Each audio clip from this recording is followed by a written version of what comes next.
प्यारे बच्चों, आज पढ़ेंगे हम कक्षा 8 का गणित विषय का कार्यपत्रक 23।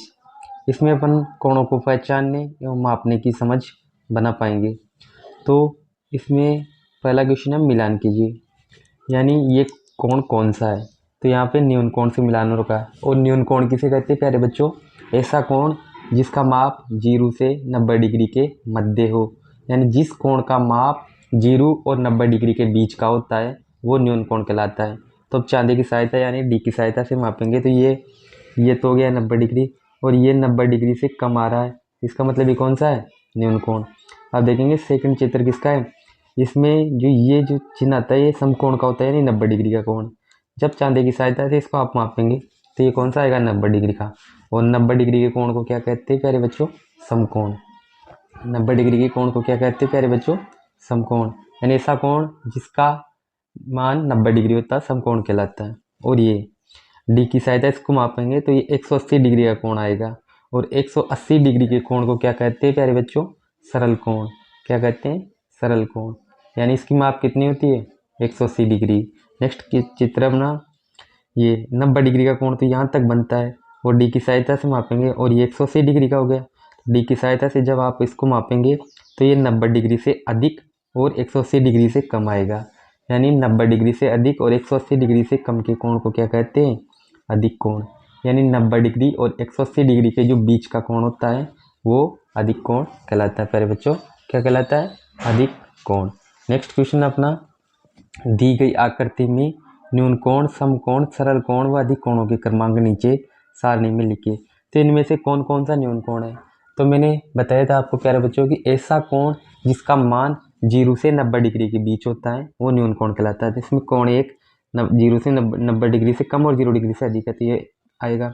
कोण 3 ये भी 0 और 90 डिग्री के बीच में, तो ये भी न्यून कोण में आएगा। कोण 9 ये रहा, तो ये भी 0 और 90 डिग्री के बीच में, तो ये भी न्यून कोण कहलाएगा। तो समकोण की बात करें तो ऐसा कोण जिसका मान 90 डिग्री होता है। तो इनमें से समकोण कौन कौन सा है? तो कोण 5 देखिए प्यारे बच्चों, कोण 5 इसमें भी समकोण बन रहा है तो ये भी 90 डिग्री का है। कोण 6 ये भी 90 डिग्री का है। कोण 7 ये भी 90 डिग्री का है। कोण 8, कोण 10, कोण 11, कोण 12 और नहीं, कोण 10 तो 90 डिग्री से बड़ा है, तो कोण 12 और 13 भी 90 डिग्री का है। तो ये सभी क्या कहलाएंगे? समकोण। अगले पे चलते हैं। अधिक कोण। अधिक कोण होता है प्यारे बच्चों ऐसा कोण जिसका मान 90 डिग्री से अधिक और 180 डिग्री से कम होता है। तो इनमें से कौन कौन सा कोण ऐसा है जिसका मान 90 डिग्री से अधिक और 180 डिग्री से कम है? उसको क्या कहेंगे अपन? अधिक कोण। तो इसमें देखिए कोण 2। कोण 2 का मान 90 डिग्री से अधिक है। जब इसको आप चांदी की सहायता से मापेंगे तो ये 90 डिग्री से अधिक आएगा और 180 डिग्री से कम आएगा। तो कोण 2 कौन सा हो जाएगा? अधिक कोण। और कोण 10 भी 90 डिग्री से अधिक व 180 डिग्री से कम है, तो ये भी कौन सा हो जाएगा? अधिक कोण। और कोण 11 भी 90 डिग्री से अधिक और 180 डिग्री से कम है, तो ये भी अधिक कोण कहलाएगा। आगे सरल कोण। सरल कोण यानी 180 डिग्री के कोण को कौन सा कोण कहते हैं? सरल कोण। और इसको दोस्तों रिजु कोण भी कहते हैं। क्या कहते हैं प्यारे बच्चों? रिजु कोण। रिजु कोण यानी 180 डिग्री के कोण को। तो 180 डिग्री का कोण कौन सा है इसमें? कोण 4। तो कोण 4 को क्या हो जाएगा बच्चों? रिजु कोण या सरल कोण हो जाएगा। अगला क्वेश्चन है, चांदी की सहायता से दिए गए कोणों को माप कर लिखिए। तो आप चांदी की सहायता से जैसे इसको मापेंगे तो यहाँ तक तो हो जाएगा 90 डिग्री। तो यहाँ आप डी को रखेंगे मेन सेंटर बिंदु पे यहाँ पे, तो ये कोण कितने डिग्री का आएगा? 120 डिग्री का। तो आप खुद इसको मापेंगे।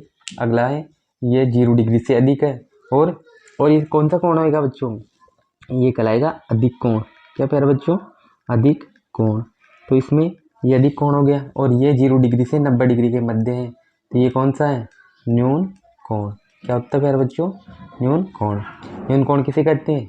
जिसका माप 0 डिग्री से 90 डिग्री के मध्य हो। और जब आप इसको चांदी की सहायता से मापेंगे तो इसका माप कितना आएगा? 60 डिग्री। क्या आएगा प्यारे बच्चों? 60 डिग्री। ये अपना कार्यपत्रक 23 कंप्लीट हो गया। मुझे आशा है कि आपको अच्छी तरह समझ में आ गया होगा। तो जय हिंद, जय भारत।